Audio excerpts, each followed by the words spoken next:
এই সিনেমায় আমাদের এমন একটি দুনিয়া দেখানো হয়েছে যেখানে মানুষ এবং ডাইনোসর একই সময়ে বাস করে। অনেক বছর আগে যখন পৃথিবীতে একটি বড় অ্যাস্টেরয়েড আঘাত করেছিল তখন বেশিরভাগ ডাইনোসরই মারা গিয়েছিল, কিন্তু যারা বেঁচে গিয়েছিল তারা পৃথিবীর ভূগর্ভে বাস করা শুরু করেছিল। তারা বাইরের পৃথিবীতে আসতে পারেনি এবং তাদের সংখ্যা মাটির নিচেই বাড়তে থাকে। কিন্তু কয়েক বছর আগে একটি বিশাল বিস্ফোরণের কারণে ডাইনোসররা বাইরের পৃথিবীতে আসতে শুরু করে, তবে এখানকার বাতাস এবং পানি তাদের জন্য উপযুক্ত ছিল না, ফলে আরও অনেক ডাইনোসর মারা যায়। তবে এখনও কিছু জায়গায় ডাইনোসর বেঁচে আছে, যেমন সমুদ্র এলাকা এবং দ্বীপগুলোতে, যেখানে বাতাস এবং পানি তাদের বেঁচে থাকার জন্য উপযুক্ত আছে।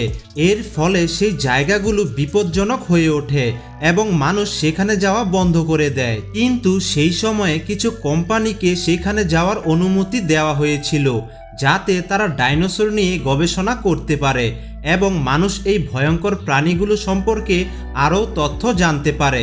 তারপর আমরা দেখি ইনজেন নামে একটি কোম্পানি এই দ্বীপগুলোর একটিতে একটি পরীক্ষাগার তৈরি করে।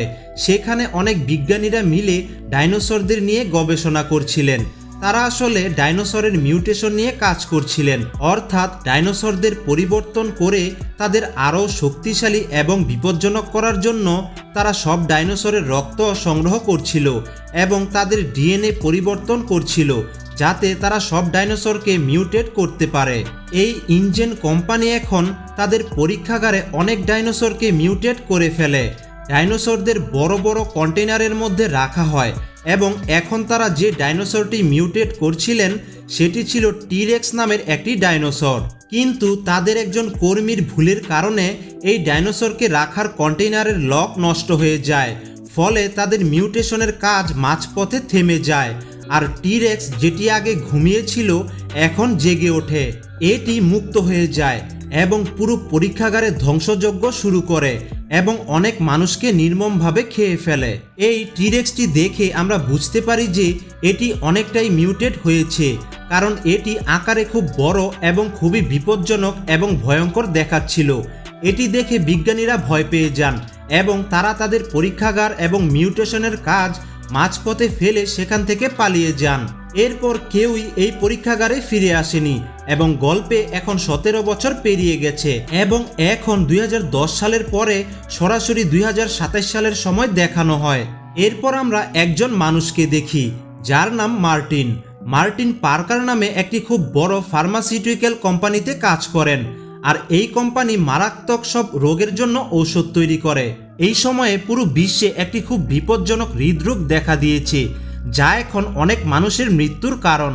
এবং পার্কার কোম্পানি তাদের গবেষণা থেকে জানতে পারে যে আগামী সময়ে এই রোগ এতটাই বাড়বে যে প্রতি 5 জনের মধ্যে একজন নিশ্চিতভাবে এতে আক্রান্ত হবে। তাই পার্কার কোম্পানি ধরে নিয়েছিল যে যদি তারা এই হৃদরোগের জন্য একটি ঔষধ তৈরি করতে পারে, তবে তাদের ওষুধের চাহিদা সারা বিশ্বে থাকবে। এর মাধ্যমে তারা শুধু মানুষের রোগ নিরাময় করবে না, বরং প্রচুর লাভও করতে পারবে।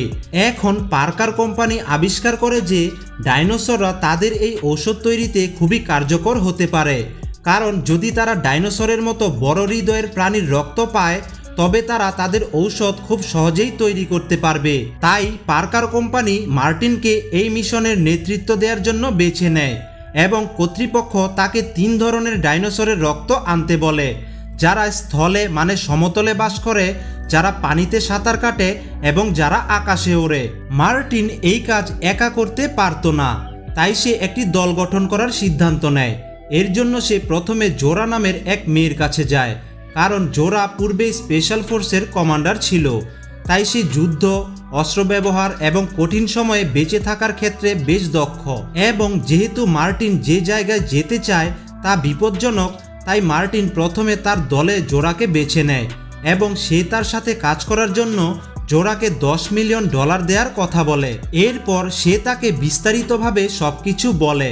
সে বলে এই রোগের ওষুধ তৈরির জন্য তাদের 3 ধরনের ডাইনোসরের রক্তের স্যাম্পল প্রয়োজন, আর এই মিশনটি সম্পূর্ণ গোপনীয়তা রেখে করতে হবে, কারণ যদি সরকার এটি জানতে পারে তবে তারা আমাদের এই মিশনটি সম্পন্ন করতে দেবে না, কারণ এটি অবৈধ। এইসব শুনে জোরা প্রথমে যেতে চায় না, কিন্তু এত টাকার জন্য সে তাকে সাহায্য করতে রাজি হয় এবং দলে যোগ দেয়। এরপর মার্টিন জোরাকে নিয়ে ডক্টর হেনরি নামে এক ব্যক্তির কাছে যায়, যিনি একজন বিজ্ঞানী। তিনি এমন একজন বিজ্ঞানী যিনি ডাইনোসর সম্পর্কে বিস্তৃত জ্ঞান রাখেন। তাই মার্টিন তাকে তার দলে যোগ দেওয়ার জন্য বলে এবং তাকে সবকিছু খুলে বলে।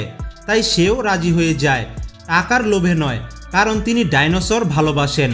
তার মিশনে যাওয়ার উদ্দেশ্য হলো যে তিনি ডাইনোসরদের আরও কাছ থেকে দেখতে পাবেন এবং তাদের সম্পর্কে আরও তথ্য পাবেন। এখন যেহেতু মাত্র 3 জন এই মিশনের জন্য যথেষ্ট ছিল না, তাই মার্টিনের আরও লোকের প্রয়োজন হয়।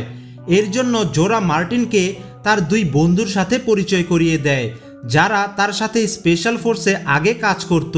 তাদের মধ্যে একজন যুদ্ধ এবং অস্ত্র ব্যবহারে বিশেষজ্ঞ, আর আরেকজন খুবই শক্তিশালী, কারণ স্পেশাল ফোর্সের প্রশিক্ষণের পাশাপাশি সে সমুদ্রে জাহাজও চালাতে পারে। এছাড়াও যদি কোনো সমস্যা দেখা দেয় তবে সে তা সামলাতে পারবে।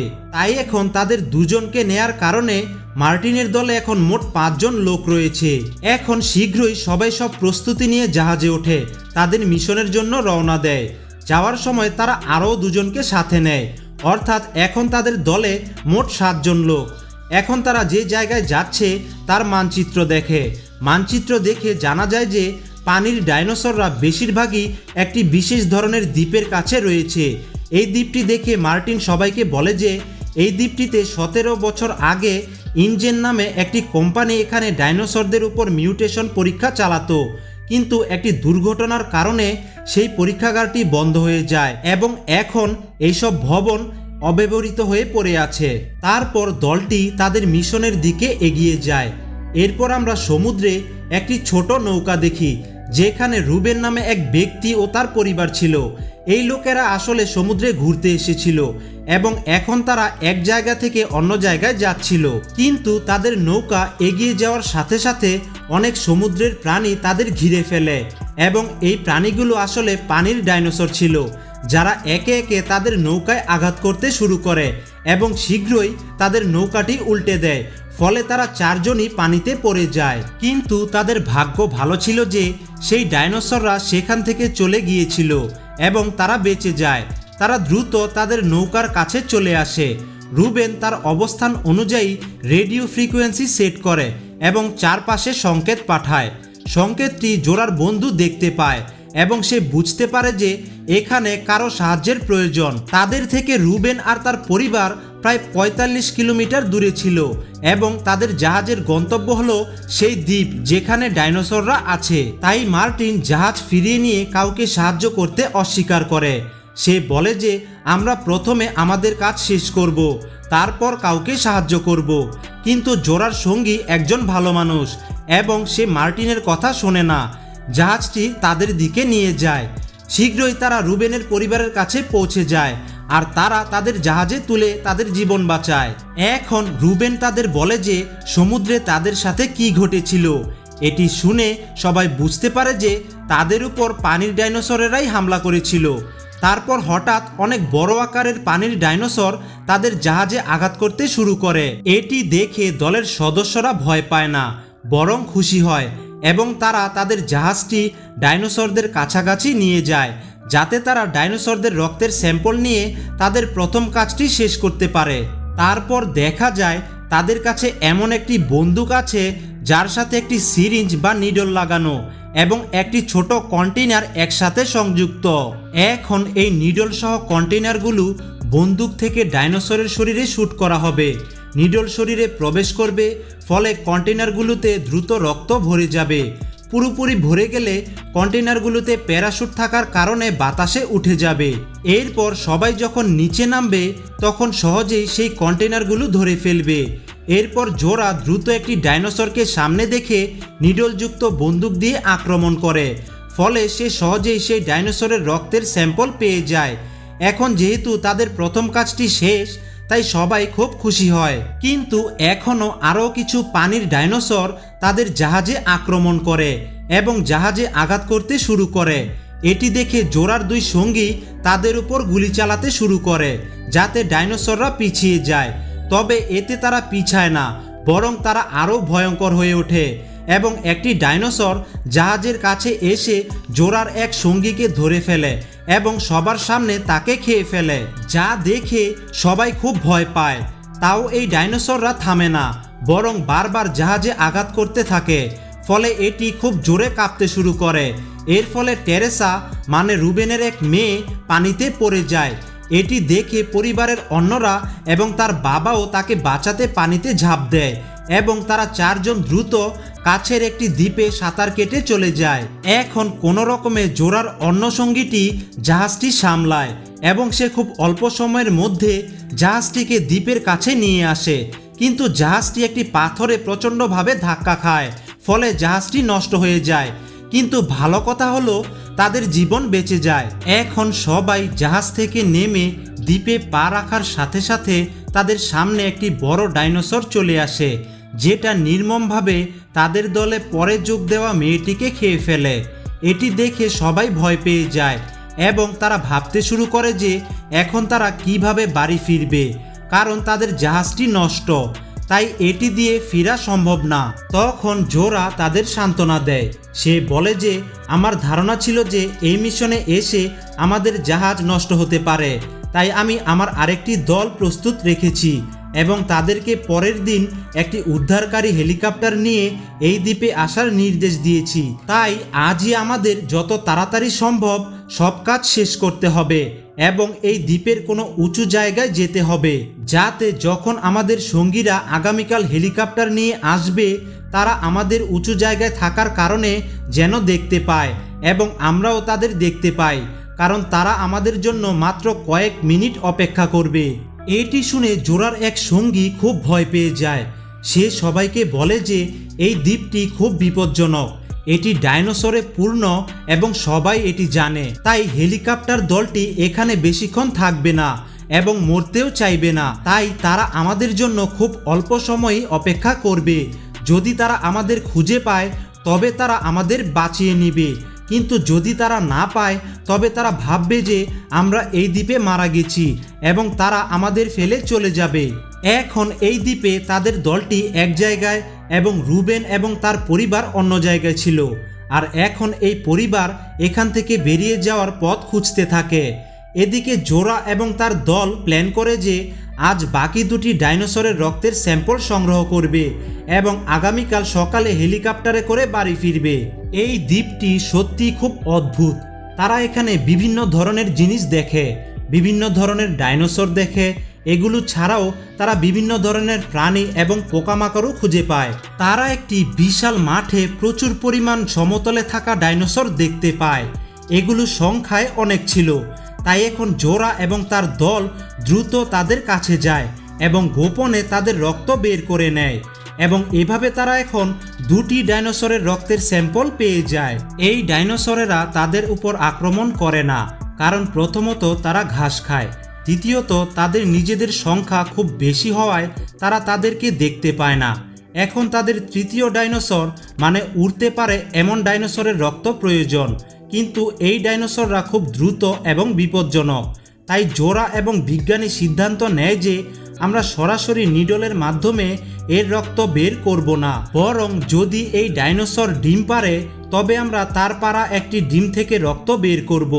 এখন এটি করার জন্য তারা দ্বীপের একটি বড় পাথরের কাছে যায়। সেই পাথরের এক জায়গায় উড়ন্ত ডাইনোসরের বাসা ছিল, যেখানে এর ডিম পড়েছিল। তাই জোরা, বিজ্ঞানী এবং তাদের এক সঙ্গী বাসার কাছে পৌঁছে যায়। বিজ্ঞানী একটি ডিম হাতে নিয়ে তা থেকে রক্ত বের করে, অর্থাৎ এখন তাদের কাছে 3 ধরনের ডাইনোসরের রক্তের স্যাম্পল রয়েছে। কিন্তু তারা চলে যাওয়ার আগে উড়ন্ত ডাইনোসর সেখানে পৌঁছে যায় এবং তাদেরকে দেখে ফেলে। এটি বোঝে যে তারা হয়তো তার ডিমের ক্ষতি করতে এসেছে, তাই এটি রেগে পাগল হয়ে যায় এবং তাদের উপর আক্রমণ করে এবং তাদের এক সঙ্গীকে খেয়েও ফেলে। কিন্তু এখন জোরা, বিজ্ঞানী, জোরার সঙ্গী এবং মার্টিন কোনো রকমে তাদের জীবন বাঁচায় এবং তারা 3 ধরনের ডাইনোসরের রক্তের স্যাম্পল নিয়ে দ্বীপের আরও গভীরে চলে যায়। অন্ধকার হতে শুরু করে, কিন্তু অন্ধকার হওয়ার আগেই এই দল এবং রুবেনের পরিবারের সাথে দেখা হয়ে যায় এবং তারা একসঙ্গে সেই পরীক্ষাগারে পৌঁছে যায় যেটি ইঞ্জিন কোম্পানি বছরের পর বছর আগে চালাতো। সবাই এই জায়গায় আসে কারণ এটি তাদের কাছে সবচেয়ে নিরাপদ জায়গা বলে মনে হয়েছিল, কিন্তু এখানে আসার পর তারা দেখে যে এখানে বাইরের চেয়ে বেশি বিপদ রয়েছে, কারণ এখানে অনেক বড় ও ভয়ঙ্কর ডাইনোসররা তাদের উপর আক্রমণ করে। এরা বাকি ডাইনোসরের থেকে অনেক বেশি শক্তিশালী ও রক্তপিপাসু ছিল, কারণ এরা মিউটেট হওয়া ডাইনোসর। তবুও কোনো রকমে তারা এই ডাইনোসরদের থেকে পালাতে থাকে। এইসবের মাঝে মার্টিন তার আসল রূপ দেখায়। সে 3 ধরনের ডাইনোসরের রক্তের স্যাম্পলের কন্টেইনারটি নিজে নিয়ে নেয় এবং সে তার পকেট থেকে একটি বন্দুক বের করে সবার দিকে তাক করে। সে সবাইকে হুমকি দিয়ে বলে যে যদি কেউ আমার সামনে আসার চেষ্টা করে তবে আমি তাকে মেরে ফেলবো। তখনই সেখানে আরেকটি ডাইনোসর চলে আসে, যা ছিল এখন পর্যন্ত সবচেয়ে বড় এবং সবচেয়ে বিপজ্জনক সেই টি-রেক্স ডাইনোসরটি। এবং এখন এটি দেখে আমরা জানতে পারি যে এটি আর কেউ নয়, শুরুতে যে ডাইনোসরটি মিউটেট হয়েছিল, যেটি জেগে ওঠার পর পুরো ইঞ্জিন কোম্পানির পরীক্ষাগার ধ্বংস করেছিল, সেটি এটি। এখন টি-রেক্স আসার সাথে সাথে সবাইকে খারাপভাবে আক্রমণ করে। এটি মার্টিনকে তার শিকার বানায় এবং তাকে খেয়ে ফেলে, আর তখন তার হাতে থাকা রক্তের স্যাম্পলগুলো নিচে পড়ে যায়। জোরা এটি তুলে নেয় এবং তখন তার উদ্ধারকারী দলও তাদের সবাইকে বাঁচাতে একটি হেলিকপ্টার নিয়ে সেখানে চলে আসে, কিন্তু ডাইনোসরটি হেলিকপ্টারেও আক্রমণ করে। এটি সহজেই হেলিকপ্টারটি চিবিয়ে ধ্বংস করে দেয়, ফলে হেলিকপ্টারের ভেতরের পাইলটরা মারা যায়। তারপর হঠাৎ সবাই একটি জাহাজ দেখে, যা আসলে ইঞ্জিন কোম্পানির জাহাজ ছিল। তাই এখন সবাই সিদ্ধান্ত নেয় যে আমাদের এই জাহাজটি ব্যবহার করে এখান থেকে বেরিয়ে যেতে হবে। এখন কোনো রকমে তারা সবাই জাহাজে ওঠে, কিন্তু তারা যাওয়া শুরু করার সাথে সাথে টি-রেক্স তাদের দেখে তাদের সবাইকে খাওয়ার জন্য তাদের দিকে এগিয়ে আসতে থাকে। কিন্তু এর মধ্যে জোরার সঙ্গী লক্ষ্য করে যে এই ডাইনোসরটি শুধু উজ্জ্বল আলোকে ফলো করে, তাই সে এখানে অন্যদেরকে বাঁচাতে নিজেকে উৎসর্গ করার সিদ্ধান্ত নেয়। সে সবাইকে জাহাজে তুলে একটি ফ্লেয়ার জ্বালায়। টি-রেক্সের মনোযোগ ফ্লেয়ারের দিকে যাওয়ার সাথে সাথে জোরার সঙ্গী জাহাজ থেকে দূরে দৌড়াতে শুরু করে, যাতে টি-রেক্স তাকে অনুসরণ করে এবং তার সঙ্গীরা এখান থেকে পালানোর সুযোগ পায়। তবে জোরা এতে খুব কষ্ট পায়। সে তাকে এটি করতেও নিষেধ করে, কিন্তু তার বন্ধু বলে যে আমাদের এছাড়া আর কোনো উপায় নেই, তাই আমাকে এটি করতেই হবে। সে দ্রুত সবাইকে এখান থেকে চলে যেতে বলে। তারপর রুবেন দ্রুত জাহাজটি চালু করে এবং তারা সবাই এই দ্বীপ থেকে চলে যেতে শুরু করে। এখন যখন জোরার সঙ্গী টি-রেক্সকে তার পেছনে তাড়া করাচ্ছিল, হঠাৎ ফ্লেয়ারের আলো নিভে যায়। এটি দেখে জোরা মনে করে যে তার সঙ্গীকে টি-রেক্স মেরে ফেলেছে এবং ডাইনোসরটি তাকে খেয়ে ফেলেছে, আর তাই টি-রেক্স দ্বীপের দিকে যেতে শুরু করেছে। তার চলে যাওয়ার কিছুক্ষণ পরে জোরার সঙ্গী আবার ফ্লেয়ার জ্বালায়, তাই জোরা বুঝতে পারে যে তার সঙ্গী এখনো বেঁচে আছে। তাই জোরা দ্রুত জাহাজটিকে সেই জায়গায় নিয়ে যায় যেখানে তার সঙ্গী সম্পূর্ণ নিরাপদ ছিল। এরপর দ্রুত তাকে জাহাজে তুলে নেওয়া হয় এবং তারা এই রক্তাক্ত দ্বীপ থেকে চলে যেতে শুরু করে। পথে বিজ্ঞানী জোরাকে বলে যে মার্টিন এই 3টি রক্তের স্যাম্পল শুধুমাত্র একটি কোম্পানিকে দিতে চেয়েছিল, কিন্তু এটি মোটেও ঠিক নয়, কারণ যদি এই রক্তের স্যাম্পল শুধুমাত্র একটি কোম্পানি পায় তবে সেই কোম্পানি ওষুধ তৈরিতে সফল হবে। তারপর তারা ওষুধটি খুব বেশি দামে বিক্রি করবে, ফলে সেই ওষুধগুলো সবার কাছে, বিশেষ করে গরিবদের কাছে পৌঁছাবে না। অর্থাৎ শুধুমাত্র ধনীরা এগুলো কিনতে পারবে এবং শুধুমাত্র একটি কোম্পানি লাভ করতে থাকবে। তাই তারা দুজনই সিদ্ধান্ত নেয় যে এখন আমরা এই রক্তের স্যাম্পল সব কোম্পানির মধ্যে অল্প অল্প করে বিতরণ করব, যাতে সব কোম্পানি ওষুধ তৈরি করে এবং গরিব থেকে ধনী সবাই এটি পায়। এবং তাদের এই পরিকল্পনার সাথেই এই মুভিটি শেষ হয়ে যায়। সো গাইস, সিনেমাটি আপনার কাছে কেমন লাগলো তা অবশ্যই কমেন্টে জানাতে ভুলবেন না, আর ভালো লেগে থাকলে একটি লাইক করতেও ভুলবেন না, আর চ্যানেলে নতুন হয়ে থাকলে সাবস্ক্রাইব করতেও ভুলবেন না। তাহলে দেখা হচ্ছে পরের ভিডিওতে। Bye bye.